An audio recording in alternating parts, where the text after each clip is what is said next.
Buenas noches, bienvenidos al programa número 125 de Economía al Cuadrado, acá, como siempre, como hace 5 años, por Canal 22. Hoy vamos a hacer la segunda entrega de el especial sobre dolarización. Y nos vamos a meter en el meollo del asunto. Como dice este grafo acá abajo, en Argentina se habla de dolarización, pero no se discute lo que hay que discutir sobre este tema. Empecemos para poner en contexto el temario en la gran situación macroeconómica argentina que vive nuestra economía hace ya muchos años. Señor director, hagamos un paneo general. Acá tenemos este chart. Arriba tiene el PBI per cápita, o sea, la generación de riqueza en Argentina. En el medio, la generación de riqueza, el PBI per cápita del mundo. Y abajo, la generación de riqueza y el PBI per cápita de América Latina. ¿Qué podemos ver? Que en la foto en la película, mejor dicho, de 1999-2000, que es el último dato del Banco Mundial, vemos que la generación de riqueza en el mundo, como dice el graf, aumentó 41% punta a punta. En América Latina, considerando los países pobres de América Central, así como en el mundo, considerando los países pobres, por ejemplo, de África, en América Latina aumentó 32%. O sea, el mundo 41, América Latina 32. En el mismo periodo, en Argentina, cayó menos 0,9. ¿Esto qué indica? ¿Qué ilustra? Que realmente la salud macroeconómica argentina está herida casi de muerte, es muy precaria. Y esa macroeconomía impacta sumamente en forma muy negativa sobre la microeconomía, sobre la vida de las firmas, las empresas, ya sean grandes, medianas, pequeñas, los cuentapropistas, los trabajadores. En Argentina es imposible generar riqueza, mientras que en el mundo, repite, crece al 41%, en la región crece al 32%, en el mismo periodo en Argentina se contrae menos 0,9. ¿Y esto qué desnuda? Que los problemas de fondo son muy, pero muy grandes. Ahora bien, en esta situación emerge la discusión de la dolarización, que cuando comparo diciembre del 2021 contra diciembre del 2001, o sea, los últimos 20 años, desde que se salió de la convertibilidad, desde que recuperamos el Banco Central, desde que los burócratas volvieron a manejar la política monetaria y la cantidad de dinero, en Argentina, coincidiendo con este periodo de destrucción de riqueza, en Argentina la inflación acumuló 11.454%. Entonces, miremos este chart y vayamos al meollo de la situación. Por favor, pongámoslo en grande, señor director. Si bien una moneda enferma tiene la capacidad de hacer mucho daño económico, su cambio por otra moneda más sana, que podría ser el dólar, porque estamos discutiendo de la dolarización, no tiene el poder mágico por sí sola de generar, por el hecho de cambiar la moneda, crecimiento económico, desarrollo y prosperidad.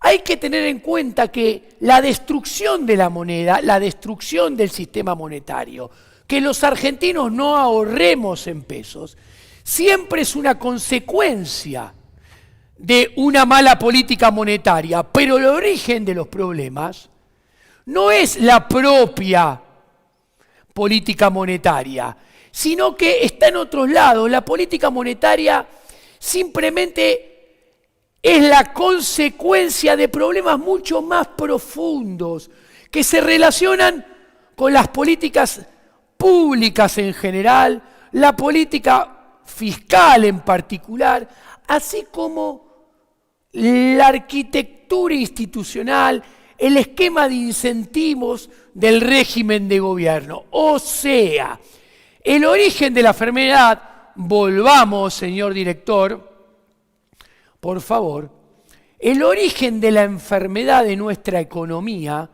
está en raíces mucho más profundas que la moneda, ¿ok? Son problemas de orden de políticas públicas, de política fiscal, de arquitectura institucional, de esquemas de incentivos. La moneda refleja todos esos problemas, los capta, es una consecuencia de ellos.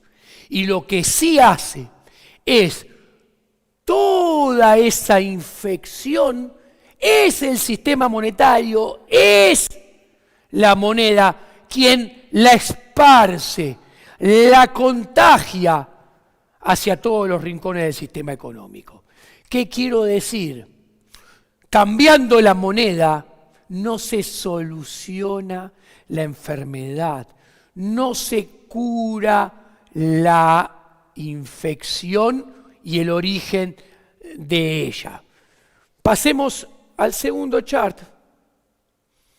Ahora bien, esto es muy importante. Esto esbocé alguna explicación en la parte 1 de este programa. Es muy claro. En Argentina, la inflación, la teoría económica demuestra que la inflación atenta contra el ahorro. La inflación, por ende, atenta contra la inversión. La inflación, en consecuencia, atenta contra la acumulación de capital, atenta contra ampliar la frontera de capacidades de producción, atenta contra la capacidad de producción, atenta contra poder producir, fabricar, ofertar más bienes y servicios. Y en paralelo, o mejor dicho, como consecuencia de esto, atenta contra la generación de trabajo, atenta contra la demanda genuina laboral.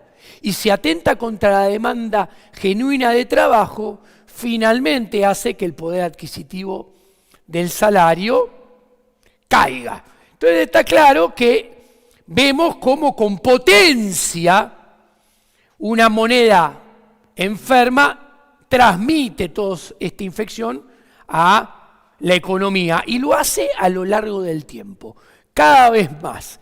En el programa pasado expliqué que es un fenómeno monetario y que por ende se cura con política monetaria, y la política monetaria debe ser eficaz, eficiente para bajar la inflación. Pero solamente lo puede ser, o sea, solamente puede ser eficaz y eficiente y tener como resultado una baja permanente de la inflación, si solo si tiene sobre qué actuar la política monetaria. O sea, debe tener que tener demanda de dinero para... ¿Por qué? Porque una política monetaria eficaz es una política que hace que se mueva la demanda, la oferta de dinero en línea con la demanda de dinero. Y la oferta de dinero se puede mover en línea con la demanda si, solo si existe demanda. Por el contrario, si no existe demanda de dinero, no hay con qué hacer política monetaria eficaz. La demanda de dinero va a caer recurrentemente y al caer recurrentemente la demanda de dinero, se va a generar un desequilibrio monetario porque no hay manera de hacer política de oferta monetaria sin demanda de dinero. No hay manera que el Banco Central tenga forma de hacer política monetaria sin generar desequilibrio monetario si no hay demanda de dinero. ¿Y cuál es el problema? Vayamos al grafo, señor director. Acá que vemos claramente, si no hay demanda de dinero, y en Argentina nunca va a haber demanda de dinero, ¿por qué? Porque nunca vamos a ahorrar en dólares, en pesos nosotros argentinos, ahorramos en dólares. Entonces, ¿qué pasa? Como no hay demanda de dinero, va a haber siempre desequilibrio monetario y va a haber siempre inflación. Y a su vez, como la inflación alimenta la caída de la demanda de dinero, porque todos nosotros cuando hay inflación vamos a cada vez correr más para sacarnos de encima los pesos, el problema se retroalimenta y la caída de la demanda de dinero es cada vez más fuerte. Y la inflación solamente puede tender a crecer en el largo plazo. Entonces, ¿qué sucede? Y el problema es que esto es cada vez mayor en la economía argentina. ¿Por qué? Porque nosotros los agentes económicos tenemos aprendizaje, tomamos nota, aprendemos que la inflación cae, que el poder adquisitivo del peso se desploma. Entonces, ¿cómo respondemos? Nos tratamos de defender cada vez más de una agresión cada vez más pronunciada. Entonces, ¿cómo nos defendemos? Con caída de la demanda de dinero cada vez más alta. Entonces, ¿ustedes creen que yo les miento? Miremos los datos. Vayamos al grafo. Miren, les voy a mostrar. ¿Qué se ve en el gráfico a mi izquierda? Que desde que se recuperó el Banco Central en el 2002, la inflación promedio mensual solamente subió año tras año. Pasó del 0,3 en el 2003 al 1 en el 2005, a 1,5 en el 2007, a 1,7 en el 2008, a 1,9 en el 2009, a 2,8 en el 2014, a 2,9 en el 2017, a 3,3 en el 2018, a 3,5 en el 2021 y nadie se puede sorprender si este año la promedio mensual, con suerte, por poner un número arbitrario, ronda el 4,5. Esto que está mostrando que desde el 2002 a la fecha sucede lo que vengo explicando. Cada vez es más débil la demanda de dinero, cada vez se desploma en forma más sistemática y más recurrente, y esto potencia la inflación en la tendencia en el largo plazo. Y como podemos ver acá en el grafo, cada vez que baja, por ejemplo, en el 2009, en el 2012, en el 2013, en el 2017, en el 2020, baja gracias a políticas inconsistentes que no pueden ser mantenidas o por fenómenos puntuales y circunstanciales, y en realidad la inflación termina agachándose para después pegar un salto más fuerte e ir a una región con techo más alto y piso también más elevado. ¿Ok? Y la moneda se destruye cada vez más. Vayamos al gráfico que está más próximo a mi persona, que es el que ustedes tienen a su izquierda, señores televidentes. Esto es la inflación acumulada década por década. De acá hacia acá, desde 1935 a 1989, primer Banco Central, van a ver 5 líneas ascendentes de diferentes colores, que son la inflación que el antiguo Banco Central acumuló cada 10 años. Tenemos en planito, en celeste, los 10 años de inflación acumulada durante la convertibilidad, que pueden ver que son los más bajos, y después la inflación acumulada entre 2002 y 2011, la inflación acumulada entre 2011 y 2021, 2012-2021. ¿Qué vemos?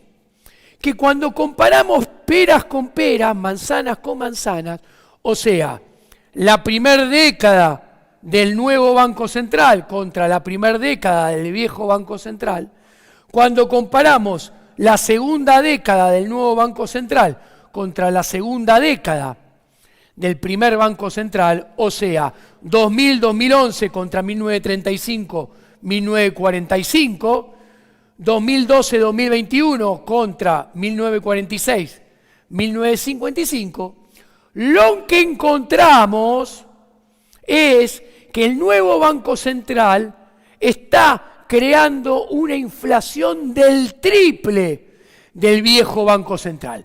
Por ejemplo, en la segunda década, este nuevo Banco Central creó 1144 y en la segunda década del viejo Banco Central, entre 1945 y 1955, creó 472% de inflación. O sea, este nuevo Banco Central está destruyendo el peso a un ritmo del triple del anterior Banco Central, que terminó en 5 décadas en una hiperinflación. ¿Qué quiere decir? Que si esto lo ponemos en términos dinámicos, esto quiere decir que este Banco Central no va a tardar 50 años a llegar a la hiperinflación. Va a llegar mucho antes. No lo sé cuándo, pero probablemente en esta tercera década de vida que tiene. Cuando tomamos conciencia de esto, visualizamos que la discusión de la dolarización tiene sentido porque refleja que la sociedad percibe que con Banco Central, política monetaria en manos de la casta política argentina y peso, la inflación no va a subir, no va a bajar nunca, sino que va a siempre subir en la tendencia de largo plazo. Y esto lo demuestra la teoría, lo ilustra la realidad, y como mostramos acá en este chart, comparando el nuevo Banco Central en 2002-2021, es razonable que genere una inflación de 3 veces la que generó el anterior Banco Central entre 1935 y 1955. ¿Por qué es razonable? Porque tenemos aprendizaje los agentes económicos. Nosotros sabemos mucho más y mejor que nuestros abuelos, bisabuelos, cómo la casta política destroza la moneda. ¿Por qué? Porque sabemos que, y tenemos mucha mejor información que la que tenían nuestros abuelos y nuestros bisabuelos, de cómo las políticas públicas de la casta política argentina son cada vez siempre más inconsistentes, más vejatorias de la propiedad privada, de la libertad, yendo contra la acumulación de riqueza, yendo contra la generación de riqueza, y como consecuencia de esto se destruye la moneda. ¿Ok? Y cada vez a un ritmo más acelerado. A ver, yendo al grano con el tema de la dolarización, acá voy a agarrar el agua un segundo que está al lado de Martín Fierro. Hay 2 tipos de dolarización. Y es lo importante, la clave para saber si una dolarización puede ser exitosa o un fracaso está en este chart. Volvamos al piso y después vamos a retornar al chat. Una dolarización, como muestro, es clave cómo la perciba el público. De vuelta, el público tiene el poder. Por un lado puede ser, si es percibida, como muestra acá en azul, como una reforma permanente, va a ser exitosa. Por el contrario, si el público la percibe, como muestra acá en rojo, como transitoria, va a terminar fracasando y generando más daño del que había previamente a su implementación. ¿Cuál es la gran diferencia? Vayamos a este chart. La diferencia está en la tasa de interés y en la inflación. Instauramos una dolarización. Si es percibida como transitoria por el público, ¿qué va a suceder? Primero, la inflación va a bajar. ¿Ok? Acá está la inflación. La inflación va a bajar, la línea punteada, pero no va a bajar todo lo que tiene que bajar y no va a bajar hasta el nivel de inflación de la economía americana. O sea, vamos a dolarizar si es percibida como transitoria y la inflación se va a desplomar. Pero no todo lo que se tiene que desplomar y va a ser más alta que la inflación de Estados Unidos. Eso va a generar que Argentina tenga inflación en dólares y sea un país caro en dólares. Ahora, al mismo tiempo, si es percibida como transitoria, acá en rojo, la tasa de interés va a bajar, pero va a permanecer mucho más alta que lo que está en Estados Unidos. O sea, el costo de capital en Argentina va a ser más caro que en Estados Unidos teniendo la misma moneda. Va a ser mucho más caro. Y cuanto más transitoria sea percibida, más alta va a ser la tasa de interés, más alta va a ser el costo de capital, menor va a ser la inversión, porque va a ser menos rentable, porque los flujos de fondos van a ser descontados a una tasa de interés más elevada, menor va a ser la acumulación de capital, menor va a ser el crecimiento. Ahora bien, volvamos, señor director. Esta tasa de interés, mucho más elevada que en Estados Unidos, ¿qué va a generar? Que entren dólares con fines especulativos. Entran los dólares, ganan una tasa de interés terriblemente elevada en dólares, y ese influjo de dólares va a aumentar la demanda agregada. Y ese aumento de la demanda agregada va a generar que la inflación sea en dólares todavía más alta, y Argentina va a ser más cara todavía en dólares. Y eso va a aumentar negativamente la percepción de transitoriedad. Cuando esta percepción crezca, estos capitales especulativos que entraron simplemente para ganar la tasa financiera, pero que no invierten en la economía real porque el costo de capital es exorbitante, van a empezar a salir.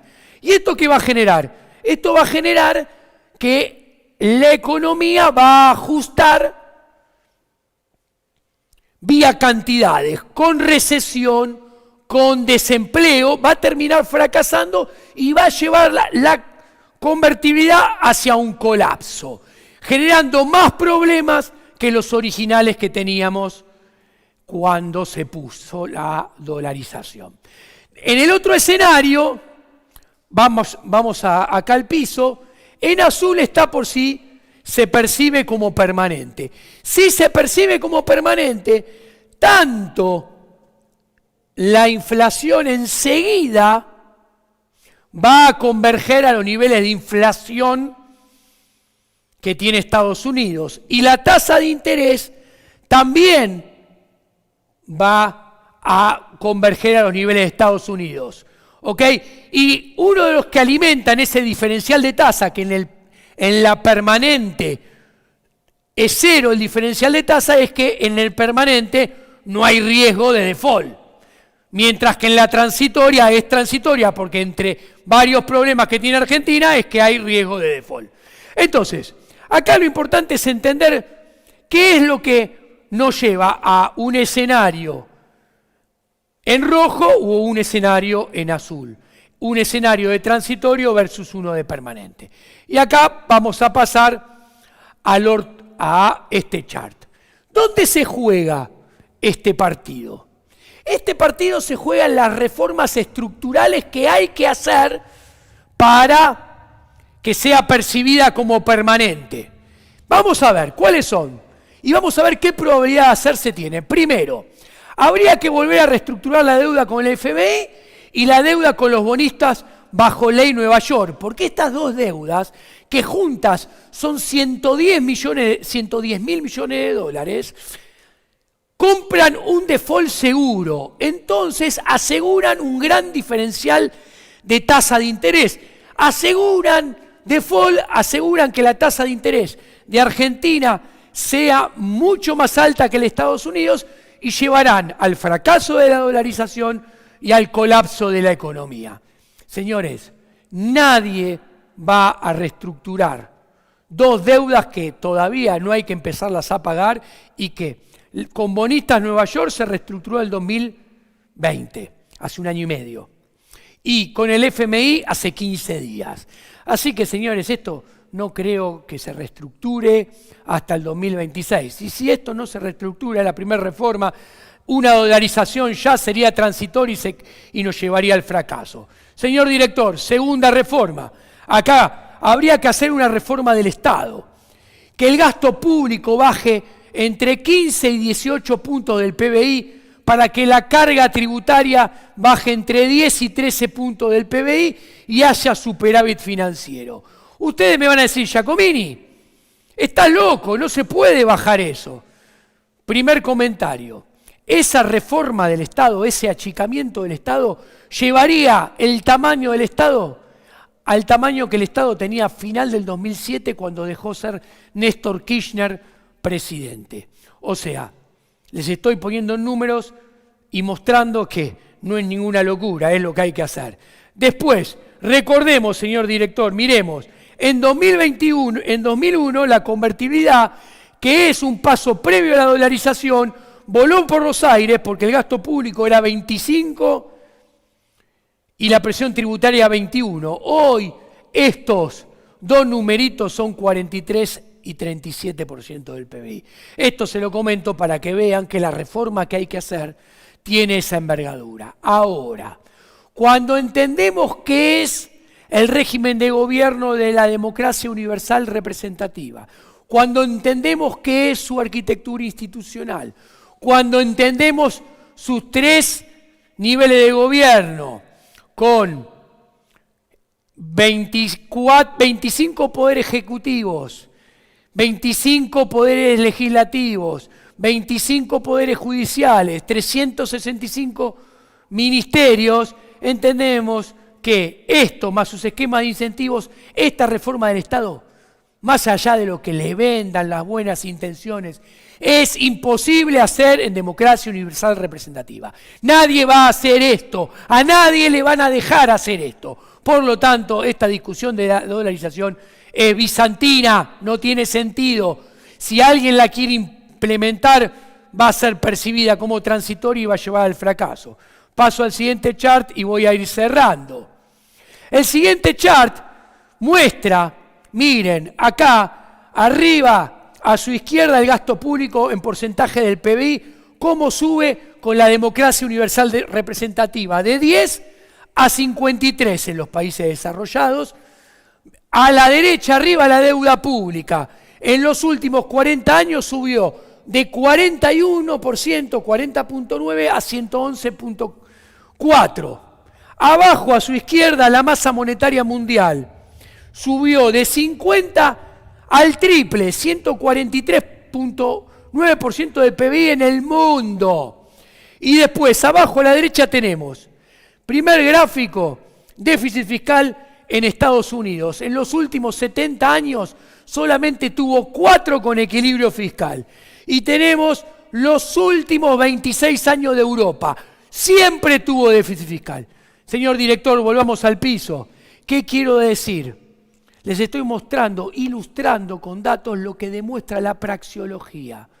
Con democracia universal representativa, con su arquitectura institucional, con su esquema de incentivos, el Estado está condenado a crecer en forma sistemática y permanente. Como muestra, quédese conmigo, señor director, la evolución del gasto público con democracia, la evolución de la deuda con democracia, la evolución del dinero fiat y el impuesto inflacionario con democracia y los permanentes déficits fiscales que hay con democracia.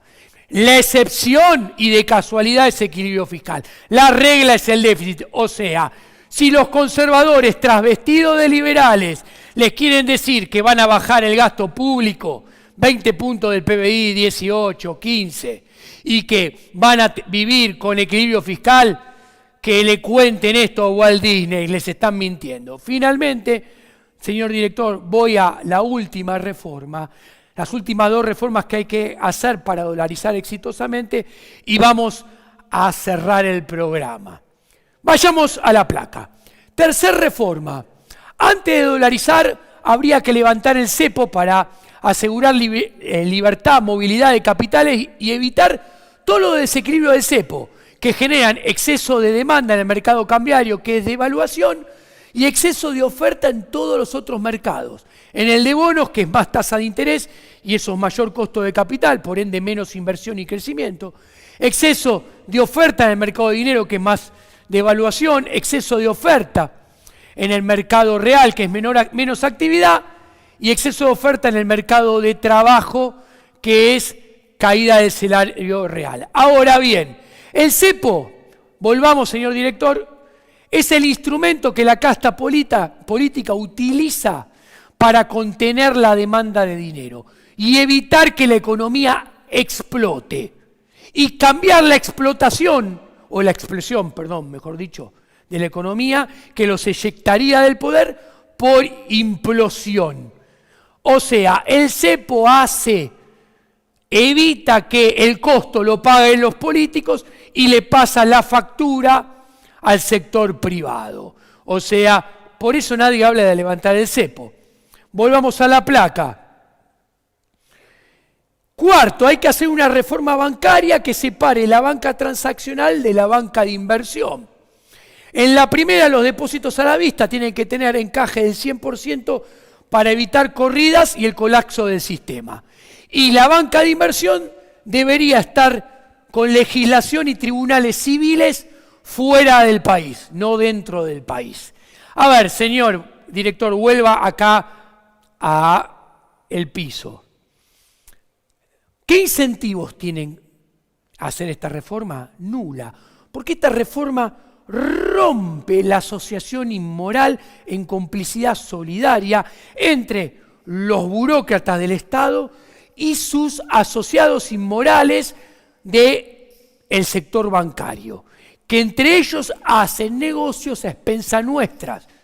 ¿Ok? ¿O acaso quién compra los bonos del Estado?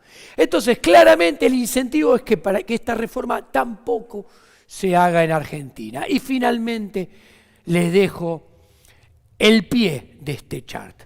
Una reforma monetaria es una reforma para 1, 2, 3, 4, 5 décadas para adelante.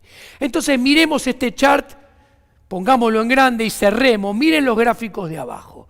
Señor televidente, a la izquierda, ¿qué tiene? A la izquierda tiene la expansión monetaria, miren cómo vuela de M0 y M1 en Estados Unidos. Acá M0 cómo vuela y M2 en Estados Unidos. Y a la derecha tienen, volvamos al piso por favor señor director, a la derecha tienen cómo vuelve a volar el multiplicador monetario en Estados Unidos. ¿Qué quiere decir esto? Que la Reserva Federal de Estados Unidos, el Banco Central de Estados Unidos, ha hecho un desastre con la política monetaria de Estados Unidos. Hoy tienen inflación del 8%, pero hay un estudio que lo puede buscar en las redes del Instituto Mises que dice que con los índices de los 80 tendría 16% de inflación.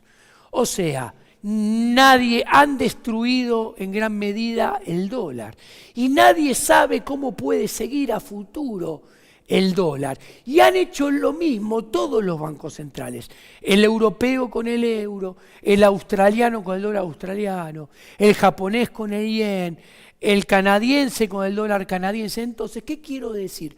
Las monedas fiduciarias, fiat en realidad, debido a que todos los bancos centrales han hecho la peor política monetaria, han sido destrozadas y nadie sabe qué calidad pueden tener 10, 20, 30, 40, 50 años vista hacia el futuro. O sea, en términos dinámicos, parecería temerario poner moneda fiat como patrón monetario cuando nadie sabe qué salud van a tener esas monedas las próximas décadas. Esto ha sido todo por hoy. Hemos terminado los 2 programas de dolarización acá en Economía al Cuadrado en Canal 22.